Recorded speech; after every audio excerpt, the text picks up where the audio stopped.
আজ মানে আসমানে সাজ সাজ রব, ওই দেখো কে এলো রে। সুবহানাল্লাহ জোরে বলবেন না? আল্লাহ বলতেছেন কে এলো রে, দেখো দেখো দেখো দেখো আমার পক্ষ থেকে নূর এসেছে। মা আমেনা বলে শোনো শোনো শোনো শোনো, আমি সেই নূর দেখেছি। আয়েশা সিদ্দিকা রাদিয়াল্লাহু তাআলা আনহা বলেন শোনো শোনো, অন্ধকারে আমার সুই হারিয়ে গিয়েছিল, সেই নূরের আলোতে হারানো সুই খুঁজে পেয়েছি।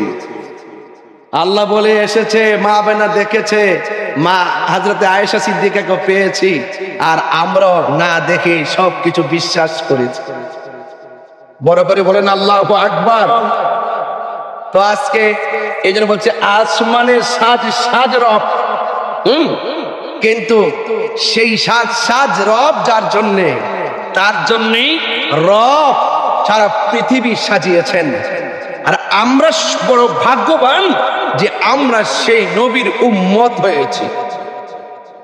আজকের যে রাত্রটা সম্পর্কে হাফিজুল হাদিস ইমাম কুস্তুলানী রহমতুল্লাহ আলাইহি তিনি তার গ্রন্থ আল মাওয়াহিবুল লাদুনিয়াতে লিখেছেন যে রাসূল করিম সাল্লাল্লাহু আলাইহি ওয়াসাল্লাম যে রাত্রে পৃথিবীতে শুভ আগমন করেছেন, এই রাত্রটি লাইলাতুল কদরের রাতের চাইতেও আরো উত্তম। কেন উত্তম একটু ব্যাখ্যা তো করতেই হয়। আপনি বলবেন যে হুজুর লাইলাতুল কদর হলো কোরআন নাজিলের রাত। আমি বলবো আরে বেটা সিন্নি খাইলে কার দ্বারা, মোল্লা সিন্না না, কথা কন না কেন, ঠিক না বেটে? কোরআন নাজিল হয়েছে আমার নবীর উপরে। এবং যদি বলে যে রমজান মাস অনেক মর্যাদাবান, আরে বাবা তুমি মাস পেয়েছো নবীর কারণে, কথা বলেন ঠিক কিনা বলেন? ঈদুল ফিতর বলি, ঈদুল আজহা বলি, যা কিছু আছে সব কিছু তো আমার নবীর উসিলায়, কথা বলেন ঠিক কিনা? তো এই জন্য আপনাদের কাছে আমার প্রশ্ন থাকলো যে আজকে রাত্রটা সাধারণ কোনো রাত রাত নয়। এই জন্য উলামায়ে কেরাম, আমার পূর্বে আল্লামা ডক্টর কাফিলুদ্দিন সরকার সালি হুজুর, তিনি মিলাদ মিলাদ মাউলুদ মৌলিদ ইত্যাদি বিষয় নিয়ে তিনি আলোচনা করে আপনাদেরকে বুঝে গিয়েছেন যে সুন্নিরা যা পালন করে এটা দলিলের বাইরে করে না, দলিলের ভিতরেই করে, কথা বলেন ঠিক কিনা? এই জন্য আজকের এই পবিত্র ঈদে মিলাদুন নবী সাল্লাল্লাহু আলাইহি সাল্লাম, নবী দুনিয়াতে শুভ আগমন করেছেন, এটা নিয়ে কওমীদের মধ্যে কোনো ইখতিলাফ নাই, সুন্নিদের মধ্যে কোনো ইখতিলাফ নাই, খারিজির মানে অন্যান্য যারা আছেন বিভিন্ন দল বিদল আছে যারা, তাদের মধ্যে নবীর শুভ আগমন নিয়ে কোনো ধরনের ইখতিলাফ নাই। নবী শুভ আগমন করেছেন, এটা তারাও মানে, আমরাও মানি। নবী দুনিয়াতে এসেছেন, যদি কেউ বলে নবীর মিলাদ মানি না, তাহলে সেই লোকটা হলো মুশরিক। সেই লোকটা কি? মুশরিক। যদি কেউ বলে নবীর মিলাদ মানি না, সে হলো বেঈমান। যদি কেউ বলে নবীর মিলাদ মানি না, সে হলো কাফের। যদি কেউ বলে নবীর মিলাদ মানি না, সে মুশরিক। এখন আপনারাই বলবেন হুজুর মিলাদ মানে না, মুশরিক হয় কিভাবে? তাহলে আসেন একটু কোরআনের দিকে একটু তাকাই। কুল হুয়াল্লাহু আহাদ আল্লাহুস সামাদ লাম ইয়ালিদ ওয়া লাম ইউলাদ লাম ইয়ালিদ ওয়া লাম ইউলাদ লাম ইয়ালিদ ওয়া লাম ইউলাদ। আল্লাহ কাউকে জন্ম দেয়নি, আল্লাহ কাহার উপরে জন্মগ্রহণ করেনি। চিৎকার মেরে কি আল্লাহু আকবার বলবেন না? কেউ যদি বলে নবীর মিলাদ নাই, সে তো আল্লাহর সঙ্গে শরীক করলো। একমাত্র আল্লাহর মিলাদ নাই, আল্লাহর শুরু নাই, আল্লাহর শেষ নাই। আল্লাহ ছিলেন, আল্লাহ আছেন, আল্লাহ থাকবেন। আমার নবীর শুরু আছে, আমার নবী মা আমেনার মাঝে এসেছেন, সেখান থেকে দুনিয়াতে চারশিপ এনেছেন। চিৎকার মেরে কোন আল্লাহু আকবার। এখন কেউ যদি বলে নবীর মিলাদ মানি না, মিলাদ মানি হলো জন্ম বৃত্তান্ত। মিলাদ মানে কি? জন্ম বৃত্তান্ত। যেহেতু আমাদের জন্ম নবীর জন্ম এক না, এজন্য আমরা নবীর ক্ষেত্রে জন্ম শব্দ ব্যবহার করি না। আমরা বলি আমার নবী শুভ আগমন করেছেন। আমাদের ঘাম নবীর ক্ষেত্রে এটা বলা যাবে না, এটা বলতে হবে পসিনা মুবারক, এটার নাম হলো আজমতে মুস্তফা। আমাদের পা নবীর ক্ষেত্রে পা বলা যাবে না, এটাকে বলতে হবে কদম মুবারক, এটা হলো শানে মুস্তফা। আমাদের হলো পায়খানা, নবীজির ক্ষেত্রে বলতে হবে পায়খানা মুবারক, এটা হলো সানায়ে মুস্তফা। চিৎকার করে আল্লাহু আকবার। এটা হলো মহব্বতের বিষয় রে বাবা। এই জন্য আমি বলতে চাই আজকে রাত্রটা খুব মূল্যবান একটা রাত্র। চিৎকার মেরে বলেন না সুবহানাল্লাহ। আমার ভাইয়ের আমার, এই জন্য এই মিলাদুন নবী সাল্লাল্লাহু আলাইহি সাল্লামে আমরা কি করি? আমরা নবী পাকের শান গাই। শান গাওয়া কি গুনাহ হবে? আমরা রাস্তায় হেঁটে হেঁটে নবীর শান গাই, গুনাহ হবে? আমরা রাস্তায় হেঁটে হেঁটে নবীর উপর দুরূদ পড়ি, গুনাহ হবে? আমরা রাস্তায় হেঁটে হেঁটে নবীর উপরে সালাম দেই, গুনাহ হবে? আমরা এখানে বসে নবী পাকের সিরত মিলাদ দিয়ে আলোচনা করি, এতে কি গুনাহ হবে? তাহলে এটাকে আপনি বেদাত বললেন কোন দলিলে? নবীর আমলে দরুদ ছিল কি ছিল না? নবীর আমলে নাত রাসূল ছিল কি ছিল না? নবীর আমলে সালাম ছিল কি ছিল না? তাহলে আপনি এই কর্ম পদ্ধতিকে বেদাত বলেন কিভাবে? এখন বলেন যে হুজুর এইভাবে তো সিরিয়াল দুইরা মিছিল কেউ করে নাই। আরে বাবা, আপনি কি ভুলে গেছেন আল্লাহর হাবিব যখন মক্কা থেকে মদিনায় গিয়েছিল তখন ওই মদিনাবাসীরা আমার নবীকে দেখে দেখে বলছিলেন তলা আল বদরু আলাইনা। ওরা বলছিলেন দেখো দেখো দেখো আমাদের মাঝে যে এসেছে সে শুধুমাত্র চাঁদ নয়, যেন আমাদের মাঝে পূর্ণিমার চাঁদ উদয় হয়েছে। আরে বড় করে বলেন না সুবহানাল্লাহ।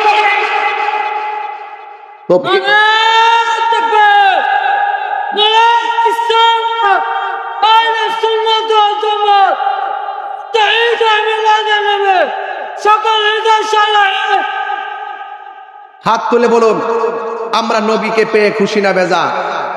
আরো বড় কম খুশি না বেজার? নবীর মিলাদ কি সত্য না মিথ্যা? দরুদ পড়া জায়েজ আছে না নাই? কিয়াম করা জায়েজ আছে না নাই? নবীর জীবন বৃত্তান্ত আলোচনা করা জায়েজ আছে না নাই? নবী দুনিয়াতে আসার আগের কর্ম পদ্ধতি আলোচনা করা দরকার আছে না নাই? নবী দুনিয়াতে আসার যে সিস্টেম আলোচনা করা দরকার আছে না নাই? নবীর 63 বছর জিন্দেগি আমরা সবাই যদি আলোচনা করি এটা কি গুনাহ হবে? যারা বেদাত বলে তারা মন গড়া বলে, যারা বেদাত বলে তারা ফিতনার জন্য বলে, যারা বেদাত বলে তারা হিংসা করে বলে। কারণ সুন্নিরা নবীকে মহব্বতের সিস্টেমে যাইয়া অনেক দূর আগায়া যাচ্ছে, এই জন্য সাধারণ মানুষের মধ্যে আমাদেরকে প্রশ্নবিদ্ধ করার জন্য তারা মিলাদুন নবীতে জশ্নে জুলুসের বিরোধিতা করে। আজকে দেখলাম এক জায়গায় মিছিল হচ্ছে, জুলুস হবে যেখান থেকে লাশ পড়বে সেখান থেকে। এটা কি কোনো উম্মতে মুহাম্মদের কথা হতে পারে? নবীর আগমনে খুশি হইয়া জুলুস করব। তোমরা যখন বাংলা নববর্ষের ভিতরে তোমরা যখন মনে করছো বাংলা নববর্ষে অশ্লীলতা চলবে না, তোমরা মনে করেছো বাংলা নববর্ষের মধ্যে বেহায়া মারা চলবে না, তোমরা মনে করেছো বাংলার নববর্ষের মধ্যে শোভাযাত্রা চলবে না, তখন তোমরা এই বছর কি করেছো? তোমরা কাঠ দিয়া কোরআন শরীফ বানাইছো, তোমরাও লাইন ধরে দাঁড়াইছো, দাঁড়ায় তোমরা বুঝাইছো যে আমরা বেহায়াপনার নববর্ষ চাই না, আমরা রিয়েল সামাজিক এবং গ্রহণযোগ্যভাবে নববর্ষ পালন করতে চাই। তোমরা যদি নববর্ষকে এমনভাবে শোভাযাত্রার নামে মিছিল করতে পারো একটা গ্রহণযোগ্য সিস্টেমের মাধ্যমে, তাহলে আমরা যেটা গ্রহণযোগ্য মিলাদুন নবী, আমার নবী দুনিয়াতে এসেছেন, সেখানে আমাদের কর্মপদ্ধতি যদি ভালো হয়, কর্মপদ্ধতি যদি অশ্লীল না হয়, কর্মপদ্ধতি যদি বেহায়াপনা না হয়, কর্মপদ্ধতি যদি কোরআন সুন্নাহর সঙ্গে সাংঘর্ষিক না হয়, এই কর্মপদ্ধতি যদি হারাম না হয়, এই কর্মপদ্ধতি যদি নাজায়েজ না হয়, তাহলে সেই কর্মপদ্ধতি জশ্নে জুলুস করতে আপনার অসুবিধা কোথায়? এই জন্য আমি বলছিলাম যে আমি যদি এতগুলো দলিল দেই তারা মানবে না। লাস্টে বলছিলাম তোমাদেরকে আমরা অনেক দলিল দেই, তোমরা মানো না। এই জন্য আমি বলছি আসলে মিলাদুন নবী জশ্নে জুলুস করা দলিলের ব্যাপার না, যারা খাঁটি প্রেমিক তাদের জন্য মহব্বতের ব্যাপার। কথা কি রাইট? আমি শুনেছি আমাদের মাসুম ভাইরা এবং নেতৃবৃন্দরা মিলে এবার ভৈরবের জুলুসটা নাকি ঐক্যবদ্ধ একসাথে করেছেন। এটা কিন্তু অত্যন্ত গুড ইনফরমেশন, গুড ডিসিশন। এটা কিন্তু খুব ভালো করে মনে রাখবেন। আমাদের ভৈরব জায়গাটা অনেক বড় না, মোটামুটি ছোট, একটু মোটামুটি টাইপেরই। আমরা যদি একসঙ্গে করি এটা আরো অনেক সুন্দরী দেখা যাবে। এই জন্য ঐক্যবদ্ধ থাকলে কেউ আমাদেরকে জোয়ার থেকে দাবিয়ে রাখতে পারবে।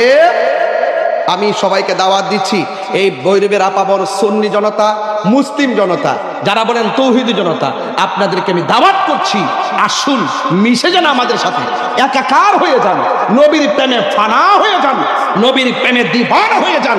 দেখবেন রৌদ্রের তাপ আপনার গায়ে লাগবে না, দেখবেন পকেটে টাকা খরচ হচ্ছে আপনার গায়ে লাগবে না। কথা বলেন ঠিক কিনা বলেন? আমার কথা কি আপনারা বুঝতে পেরেছেন? আমি কিন্তু একটু গরম মেজাজের মানুষ, এরপর আমি আপনাদেরকে অত্যন্ত সামাজিকভাবে পক্ষ বিপক্ষের মানুষগুলোকে ঐক্যবদ্ধ করার জন্য সার্বজনীন আদিল্লার মাধ্যমে কথা বলার চেষ্টা করেছি। বলুন আজকের রাতের দাম কম না বেশি? আসমানের সাজ রব। আসো মা আমেনা কি বলে?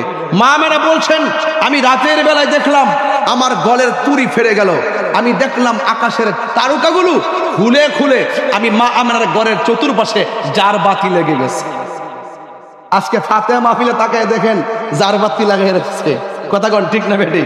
এই জন্য বাবারে সব জায়গায় দলিল খুঁজছেন না, ঝাড়ু বাতি লাগানো বেদাত, এরপরে এই বেদাত বেদাত করতে করতে কিন্তু ইসলামটারে 12টা বাজে দিয়েছেন। কথা কন ঠিক না বেঠিক? তো যাই হোক, আমরা একটা ক্রাইসিস সময় পার করছি। তবে আমি মনে করি আল্লাহর হাবিবের শুভ আগমন উপলক্ষে আমরা সবাই যদি কাঁধে কাঁধে কাঁধ রেখে রাজপথ ঐক্যবদ্ধভাবে শান্তির মিশন নিয়ে এগিয়ে যাই, শান্তির সমাবেশ নিয়ে এগিয়ে যাই, আমার মনে হয় আল্লাহর হাবিবকে সুন্দর করে রিসিপশনের মাধ্যমে লাকাদ কানা লাকুম ফি রাসূলিল্লাহি উসওয়াতুন হাসানা, নবীর মধ্যে যে উত্তম আদর্শ লুকায়িত আছে, সেই আদর্শ যদি আমরা ফলো করি তাহলে ভৈরবের সমাজ শান্তির সমাজ হবে, ভৈরবের সমাজ সম্প্রীতির সমাজ হবে। একমাত্র রাসূল পাকই হলো আমাদের জন্য উত্তম মডেল। কথা বলেন ঠিক না? আমার ভাইয়েরা, আপনাদের কাছে আমার অনুরোধ থাকবে, তাহির হুজুর ভৈরবের জন্য নতুন কিছু নয়। আমি পরিষ্কার ভাষায় বলি, আমার নবী যদি না হতো ঈদুল ফিতর হতো না, আমার নবী যদি না হতো ঈদুল আজহা হতো না, আমার নবী যদি না হতো ঈদুল জুমা হতো না, আমার নবী যদি না হতো ঈদুল আরাফা হতো না। অনেকে যারা বলেন 2 ঈদ ছাড়া কোনো ঈদ নাই, আমি বলবো তাদের কিতাবের প্রতি তাদের কোনো দক্ষতা নাই। কারণ হাদিস শরীফে শুধু 2টা ঈদ নয়, হাদিস শরীফে জুমার দিনকে ঈদ বলা হয়েছে, হাদিস শরীফে আরাফার দিনকে ঈদ বলা হয়েছে।